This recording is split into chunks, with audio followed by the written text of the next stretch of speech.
কারো জন্য কবরটা জান্নাতের বাগান, আর কারো জন্য হয়ে যাবে জাহান্নামের একটা গর্ত। এরে আল্লাহর গোলাম, যাদের জন্য জাহান্নামের গর্ত হয়ে যাবে, কবর থেকে জাহান্নামের আযাব শুরু হয়ে যাবে। এরে মুমিন, এই জন্য দুনিয়াতে যতদিন বেঁচে থাকবা মালিকের হুকুম আদায় করে নিবা, মানুষের হকগুলো নষ্ট করবা না, মানুষের উপর জুলুম করবা না। আল্লাহর নবী জানায়, ও সাহাবায়ে কেরাম শুনো, কিয়ামতের ময়দানে একদল মানুষ বড় আমলের গাঁটটি নিয়ে আল্লাহর সামনে দাঁড়িয়ে যাবে। এত বড় আমল নিয়ে যাওয়ার পর ওই মানুষগুলো জান্নাতে যেতে পারবে না। আল্লাহ বান্দার আমল দেখে বড় খুশি হয়ে যাবে, তারপরে ওই বান্দা জান্নাতে যেতে পারবে না। সাহাবায়ে কেরাম বলে, পয়গম্বর, ওই সমস্ত লোকেরা কারা, একটু তাদের পরিচয় বলেন। আল্লাহর নবী জানায়, ও সাহাবায়ে কেরাম, এমন একদল মানুষ আমলের পাহাড় নিয়ে উঠবে, আল্লাহ আমল দেখে বড় খুশি হয়ে যাবে। হঠাৎ করে একদল লোক আল্লাহর কাছে বলবে, মালিক, তোমার এই বান্দাকে জান্নাত দিতে পারবা না? আল্লাহ, তোমার বান্দার জমিন আমার জমিন কাছাকাছি ছিল, ও দয়ার আল্লাহ, আমার এক হাত জমিন দখল করে খেয়েছে, জুলুম করেছে। আল্লাহ, দুনিয়ার জমিনের মধ্যে মানুষের কাছে বিচার দিলাম, বিচার পাইলাম না। আয় আল্লাহ, শেষ পর্যায়ে তোমার কাছে বিচার দিয়েছিলাম, আজকে তোমার বান্দার বিচার করো, আমার জমিন আজকে দিতে বলো। আল্লাহ বলবেন, এই বান্দার জমিন দিয়া দাও। আবার একদল লোক দাঁড়িয়ে যাবে, বলবে, আল্লাহ, এই বান্দার কাছে আমি টাকা পাইতাম, এই বান্দাকে বলো এই টাকাগুলো আজকে এই আখিরাতে দেওয়ার জন্য দুনিয়ার জমিনের মধ্যে আমার টাকা দেয় নাই। আল্লাহ ডাক দিয়ে বলবেন, এই বান্দারে শোধ করে দাও। এরে আল্লাহর গোলাম, এমন করে করে পাওনাদার দাঁড়িয়ে যাবে, বান্দার নেক দিতে দিতে দিতে দিতে আমল নামা শূন্য হয়ে যাবে। কারণ আখিরাতের ময়দানে বান্দা টাকাও পাবে না, জমিনও পাবে না। এই জন্য বান্দা নেকগুলো দিতে থাকবে, কত হজের নেক দিয়া দিবে, কত যাকাতের নেক দিয়া দিবে, কত রোজার নেকগুলো দিয়া দিবে, দিতে দিতে আমল নামা বড় শূন্য হয়ে যাবে। আরো পাওনাদার থাকবে, ডাক দিয়া বলবে, আল্লাহ, আমি তো আরো পাবো, আমার পাওনাগুলো দিতে বলো। আল্লাহ ডাক দিয়া বলবে, এরে বান্দা, এই বান্দার গুনাহগুলো তোমার আমল নামার মধ্যে আনো, আর তোমার নেকগুলো এখন বান্দাকে দিয়া দাও। এমন করে করে ওই সমস্ত মানুষের হক আদায় করতে যাইয়া আল্লাহর বান্দার কোনো নেক থাকবে না, আমল নামা বড় শূন্য হয়ে যাবে। কিয়ামতের ময়দানে বান্দা নিজের গোশত নিজে মুখ দিয়া চিবাইতে থাকবে, হাতের গোশতগুলো মুখের দাঁত দিয়া চিবাইতে থাকবে, আর বলবে, হায় আফসোস, দুনিয়ার জমিনে সামান্য হায়াত পাইয়া কেন জুলুম করলাম, কেন মানুষের হকগুলো নষ্ট করলাম। যদি মানুষের হক নষ্ট না করতাম, আজকে কিয়ামতের ময়দানে আমার এমন অবস্থা হতো না।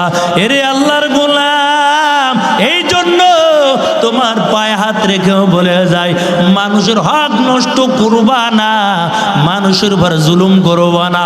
কারণ আমাদের সকলের আসল বাড়ি হলো ওই কবর। 114টা সূরার মধ্যে 20 নম্বর সূরা, সূরা তাহা, 55 নম্বর আয়াত তেলাওয়াত করলাম। আমরা যখন মাইয়িতকে কবরের মধ্যে রেখে দেই, অনেকেই আয়াত তেলাওয়াত করি, কবরের মধ্যে মাটি দেই, আয়াত তেলাওয়াত করি। মিনহা খালাকনাকুম ওয়া ফিহা নুঈদুকুম ওয়া মিনহা নুখরিজুকুম তারাতান উখরা। যদিও আয়াতটা ছোট্ট, আল্লাহ 3টা বিষয় আলোচনা করেছেন। আরে আল্লাহর গোলাম,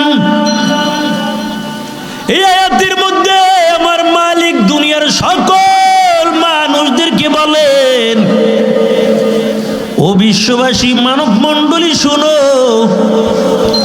আল্লাহ তাআলা বলেন আমি তোমাকে মাটি দিয়ে সৃষ্টি করলাম। আল্লাহ বলেন আমি তোমাকে মাটি দ্বারা বানাইলাম। তবে মাটির মানুষ আবার মাটির সঙ্গে মিশে যাব। আল্লাহ বলেন আবার মাটির ভিতর তোমার যাওয়া লাগবে। এর টাকাওয়ালার দল, ও বাড়িওয়ালা, ও গাড়িওয়ালা, কেউ বাঁচতে পারবো না, কারণ আমরা সকলেই কবরবদের যাত্রী, কবরে যাওয়া লাগবে। আল্লাহ বলেন আমি তোমাদের মাটি দিয়ে বানাইলাম, তবে মাটির মানুষ মাটির মতো নরম হয়ে যাও, গরম ভাবটা দেখাইবা না। যারা মাটির মানুষ মাটির মতো নরম হয়ে যায়, আল্লাহ বলেন কবরে যাওয়ার পর তাদের কোনো চিন্তা করা লাগবে না, এই মাটিও তাদের সঙ্গে ভালো ভালো ব্যবহার করবে। তুমি গরম ভাব দেখাইও না, তুমি তো মাটির তৈরি।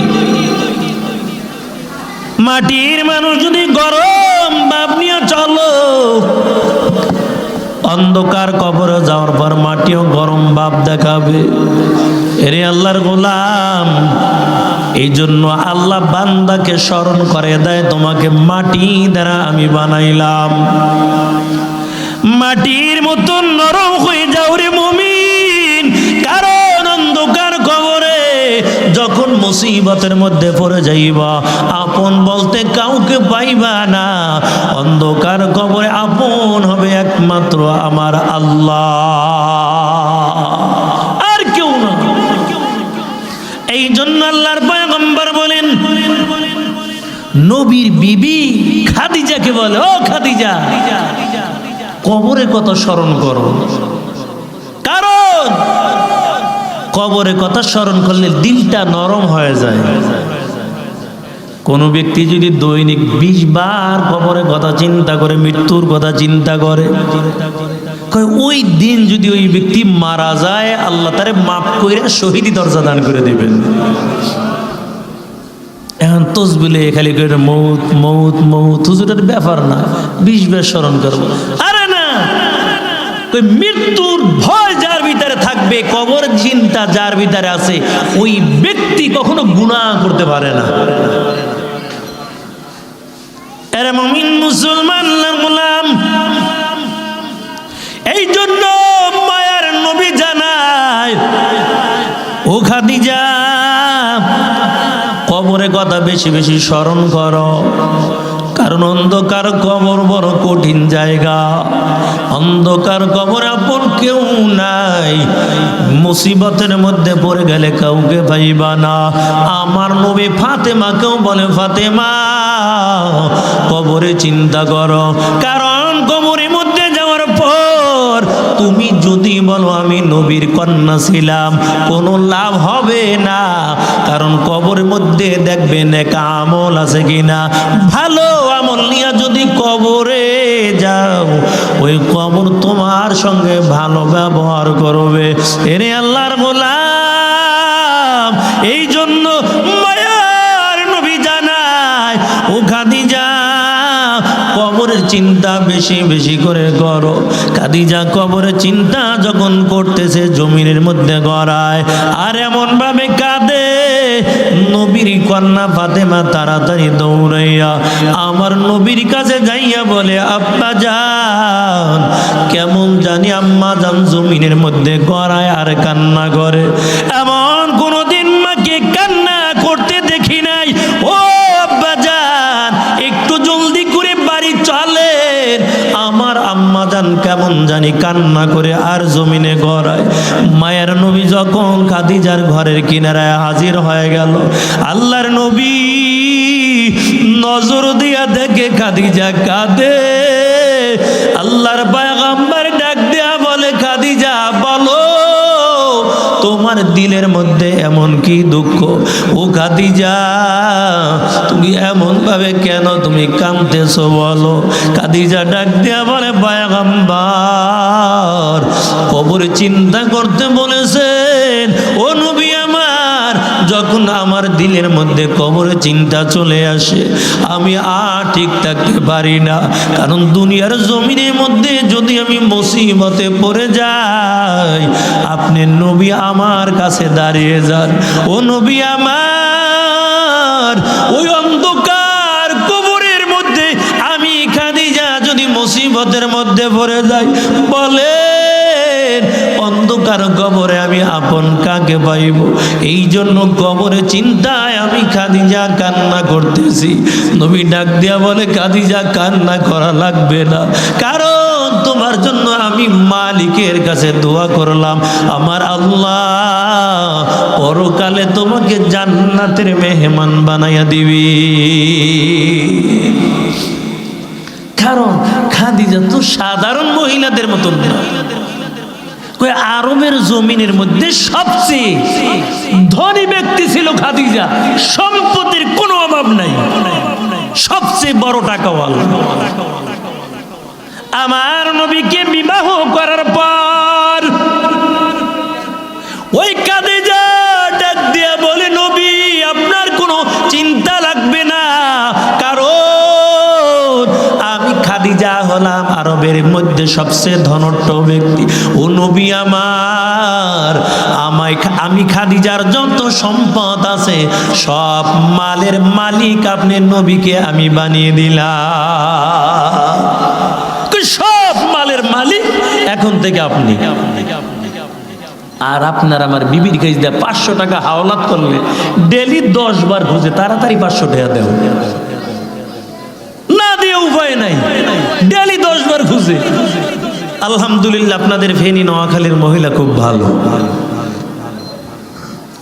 এরে মুমিন মুসলমান আল্লাহর গোলাম, ওই খাদিজা ডাক দিয়া বলে, পয়গম্বর আমার যত মাল আছে সব মালের মালিক আপনাকে আমি বানাইলাম। এই খাদিজা কেমন অসহায় হয়ে দাঁড়াইছে, খাদিজার কিচ্ছু নাই, কিচ্ছু নাই, সব মালগুলো আল্লাহর নবী দান করে দিয়ে দিল।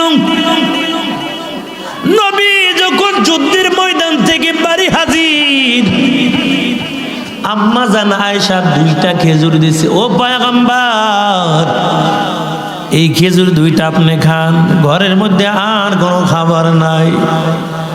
আমার নবী একটা খেজুর খাইলেন, আর একটা খেজুর খাদিজার জন্য রেখে দেয়। মায়ার নবী খেজুরটা নিয়ে খাদিজার হাতের মধ্যে দেয়। খাদিজার হাতের মধ্যে যখন খেজুরটা দিয়ে দিল, খাদিজার পোশাকের দিকে তাকাইয়া আমার নবী চোখের পানি ছেড়ে দিয়েছে। কারণ খাদিজার জামার মধ্যে অনেকগুলো তালি দেখা যায়। নবী কাঁদে আর বলে, খাদিজা এই আরবের জমিনের মধ্যে আপনি বড় টাকার মালিক, আজকে আপনি তালি দেওয়া সিরা জামাগুলো গায়ে দেন। ও খাদিজা, আপনার কি দিলের মধ্যে কোনো কষ্ট লাগে কিনা বলেন? খাদিজা বলে, নবী আমার দিলের মধ্যে কোনো কষ্ট নাই, কারণ আমি ভালো করে জানি আপনি মালগুলো জমা রেখে দেন নাই, বরং সব মালগুলো আপনি আল্লাহ রাস্তায় দান করে দিয়েছে, এটা আমি ভালো করে জানি। ও পয়গম্বর, তবে আমার দিলের মধ্যে কোনো দুঃখ নাই। কে সেই খাদিজা যারা আরবের জমিনের মধ্যে এখনো যান বাইতুল্লাহ তওয়াফ করার জন্য? হাজী সাহেবদেরকে ওই যে মুআল্লিম দেখা যায় বিভিন্ন জায়গার মধ্যে সফর করায়, কত সুন্দর হীরা গুহায় নিয়ে যায়, জাবালে সুর দেখার জন্য নিয়ে যায়, যেই জায়গায় কোরআন নাজিল হয়েছে ওই পাহাড়টা দেখানোর জন্য হাজী সাহেবদেরকে ওই জায়গায় নিয়ে যায়। তবে সব হাজিরা ওই পাহাড়ে ওঠার জন্য সাহস করে না, কারণ পাহাড়টা একটু ছোট না, ওই পাহাড়ে উঠতে নামতে পড়ায় 2 থেকে 2.5 ঘন্টা সময় লেগে যায়। এত বড় পাহাড়, একটু জুয়ান মানুষ একবার উঠলে দ্বিতীয়বার ওঠার সাহস পাবে না। অথচ সৌদি সরকার এখন পাহাড় কেটে আস্তে আস্তে পাথর কেটে কেটে সিঁড়ি বানাইয়ে দিচ্ছে। আমার নবীর জন্য খাদিজা পারে খাবার নিয়ে যায়। প্রতিদিন আল্লাহ রসুলের জন্য খাবার নিয়ে পাহাড় বে ওখানে রসুলের জন্য খাবার নিয়ে যায়। খাদিজা বড় অসুস্থ, দুর্বল হয়ে গেছে, অসুস্থ, খাবার নিয়ে পাহাড় বে উঠতেছে। আপনার আমার নবী খাদিজার দিকে তাকানো, খাদিজা অসুস্থ, তারপরে খাবার নিয়ে পাহাড়ের উপরে উঠতেছে। রে আল্লাহর গোলাম, খাদিজা এক কদম উঠে আবার দাঁড়িয়ে যায়, কারণ পাহাড় বেয়ে উঠতে বড় কষ্ট হয়। আপনার আমার নবী খাদিজার দিকে তাকাইয়া তাকাইয়া হাসতেছে। খাদিজা কয়, আমি এত কষ্ট করে পাহাড় বাইয়া বাইয়া উঠতেছি, নবীর তো আমার দিকে আফসুস করবে। রসুল আফসুস না করে আমার দিকে তাকাইয়া আরো হাসতেছে। আল্লাহর পয়গম্বর আমার দিকে তাকাইয়া কেন হাসেন? খাবার নিয়ে নবীর কাছে যাওয়ার পর ডাক দিয়া কয়, পয়গম্বর আপনি আমার দিকে তাকাইয়া হাসেন, জানেন আমার উঠতে বড় কষ্ট হয়, কারণ আজকে শরীরটা তেমন ভালো না, আমিও তো বড় অসুস্থ, আমার উঠতে বড় কষ্ট হয়, আর আপনি আমার দিকে তাকাইয়া তাকাইয়া হাসেন। নবী কয়, ও খাদিজা কেন হাসলাম তুমি তো জানো না, তুমি পাহাড় বে যখন উঠতেছো তখন আল্লাহ জিব্রাইলকে পাঠাইয়া আল্লাহ তাআলা জিব্রাইলের মাধ্যমে তোমাকে সালাম জানাইছে, এই জন্য হাসতেছি, আল্লাহ তোমারে কবুল করে ভালাইছে। এই খাদিজা জমিনের মধ্যে গড়ায় আর চোখের পানি ছাইরে দিয়া কাঁদে, ও নবী আমার, অন্ধকার কবরে আমার কি উপায় হবে বলেন? অন্ধকার কবরে আপন কেউ নাই, অন্ধকার কবরে আমার কি উপায় হবে? কি উপায় হবে আমার কবরে?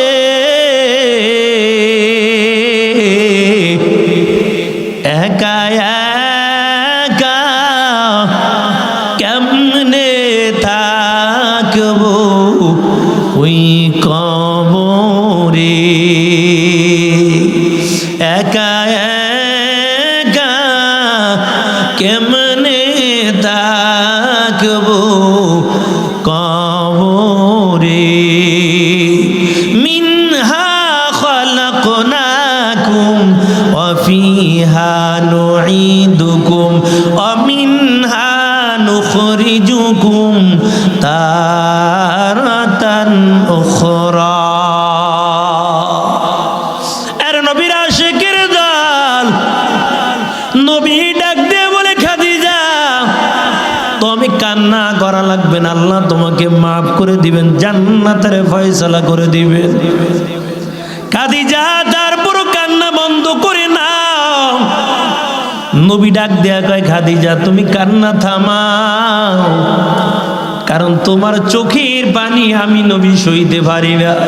ও খাদিজা, যখন আরবের জমিনের মধ্যে আমার আপন কেউ ছিল না, আমার দাদাও দুনিয়া থেকে বিদায় হয়ে গেছে, আমি ছোটবেলা আমার মাকে হারাইয়াও বড় এতিম হয়ে গেছি। দুনিয়ার জমিনের মধ্যে আসার পর বাবার চেহারাটা দেখতে পারলাম না। 6 বছরে কালে মাও দুনিয়া থেকে বিদায় হয়ে গেছে, বড় এতিম ছিলাম। এমন এতিম নবী আমার, পিতা মাতা নাই যে তাহার, তার উপরেও কত মারা মারলো তাকে দুশ্মনে।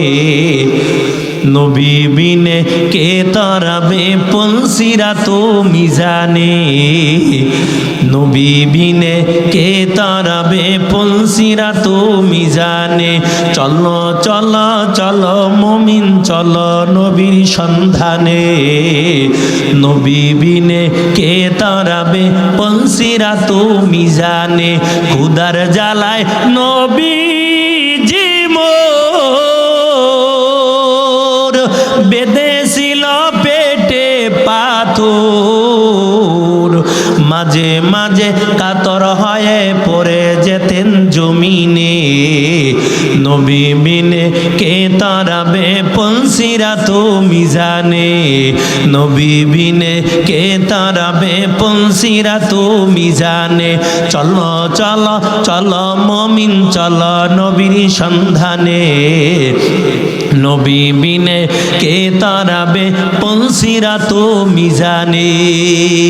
এর নবীর আশিকের দল মায়ার নবী ডাক দেয়া কয় খাদিজা, আরবের জমিনের মধ্যে আমি ছিলাম বড় এতিম, কারণ 6 বছর কালে আমার মা হারাইলাম, আমার দাদার কাছে ছিলাম, দাদাও দুনিয়া থেকে বিদায় হয়ে গেল, আমার চাচার অধীনে ছিলাম, আমার চাচাও দুনিয়া থেকে বিদায় হয়ে গেছে।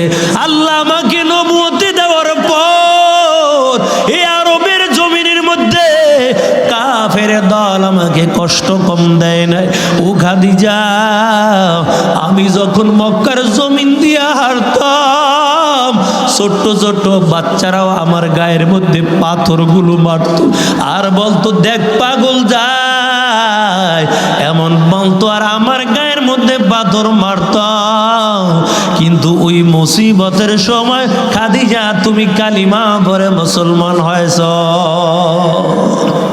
শুধু তাই নয়, কয় দাওয়াত দিয়া গভীর রাত্রে আসতো ঘরে, আয়েশা দেখতো খাদিজা ঘুমায় না, দরজার পাশে বৈশা বৈশা আমার নবীর জন্য অপেক্ষা করতেছে। আহা, কেমন ছিল খাদিজা। নবী ডাক দিয়ে কই খাদিজা, রাত্র বড় গভীর হয়ে গেল, ও খাদিজা তুমি কি ঘুমাও না? রাত্র অনেক, কেন ঘুমাও না? খাদিজা ডাক দিয়ে বলে নবী আমি জানি আরবের জমিনের মধ্যে আপনার মাও নাই, আপনার বাবাও নাই, আপনি তো বড় এতিম, আপনাকে কি দেখবে? দেখার মতন আপনাকে কেউ নাই। এই আরবের জমিনের মধ্যে কাফের বেঈমানেরা না জানি আপনারে কতল কইরা দেয়। এই জন্য যতক্ষণ পর্যন্ত আপনি ঘরের মধ্যে না আসেন ততক্ষণ পর্যন্ত আমি খাদিজা বিছানায় পিঠ লাগাই না। এই জন্য আল্লাহর নবী ডাক দিয়ে বলে, ও খাদিজা আপনি কান্না করবেন না, আপনার চোখের পানি আমি সইতে পারি না। খাদিজা ডাক দিয়ে কয় নবী কান্না বন্ধ করব, তবে শর্ত আছে। আল্লাহর নবী বলে কি শর্ত? খাদিজা ডাক দিয়ে বলে নবী আমার, আমি যদি দুনিয়া থেকে বিদায় হয়ে যায়, 1 নাম্বার শর্ত আপনি নবী আমার জানাজার নামাজের ইমামতিটা করবেন। ও যুবক, ও বুড়া বাবাজিরা, যার একটা সন্তান আলেম বানাইছেন কপাল বড় ভালো, কারণ আপনি মৃত্যুর পরে আপনার সন্তান জানাজার নামাজের ইমামতি করবে।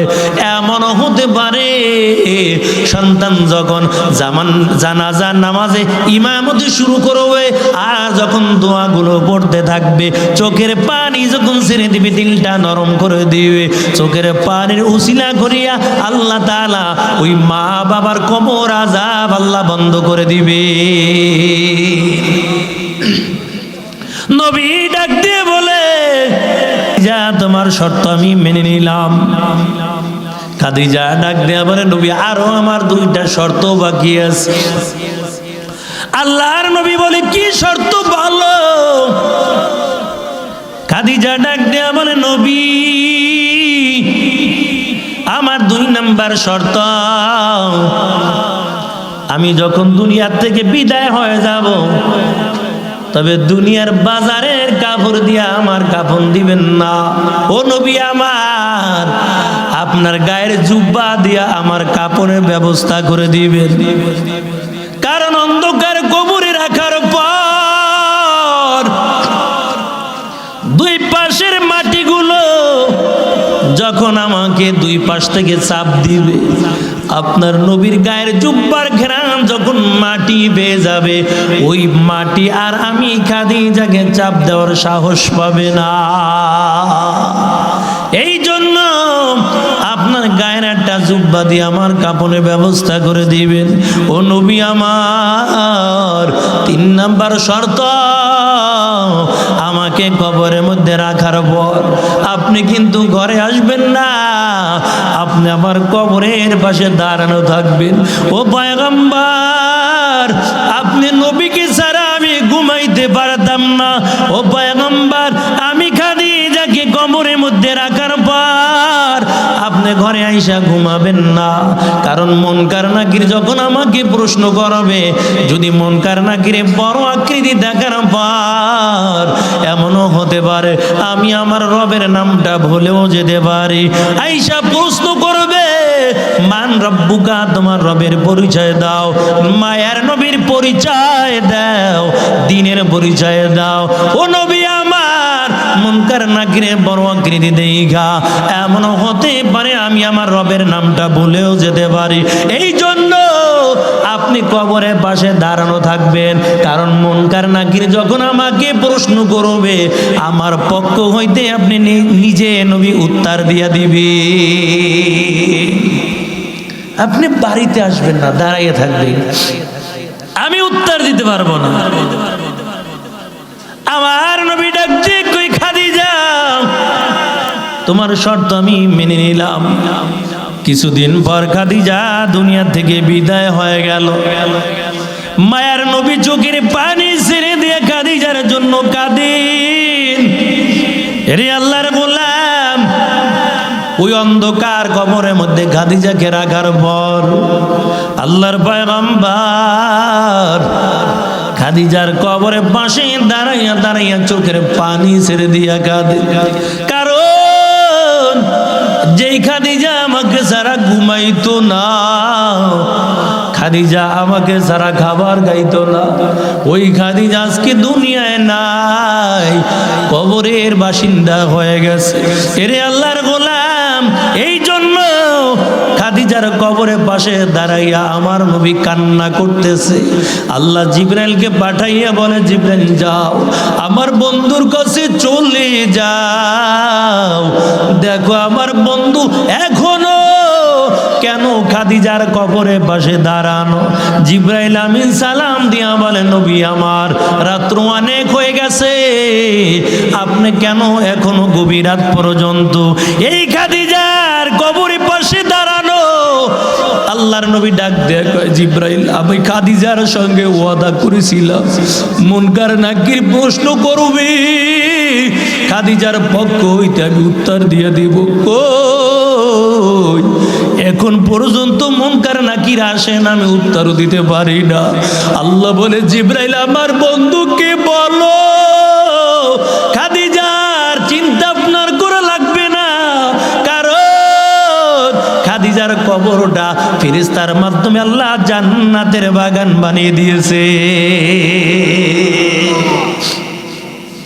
এর নবীর আশিকের দল। এই জন্য বলেছিলাম কবরের চিন্তা দিনের মধ্যে থাকা লাগবে। আল্লাহর পয়গম্বর বলেন, আল কবরু রাউদাতুম মিন রিয়াদিল জান্নাহ আও হুফরাতুম মিন হুফারিন নার।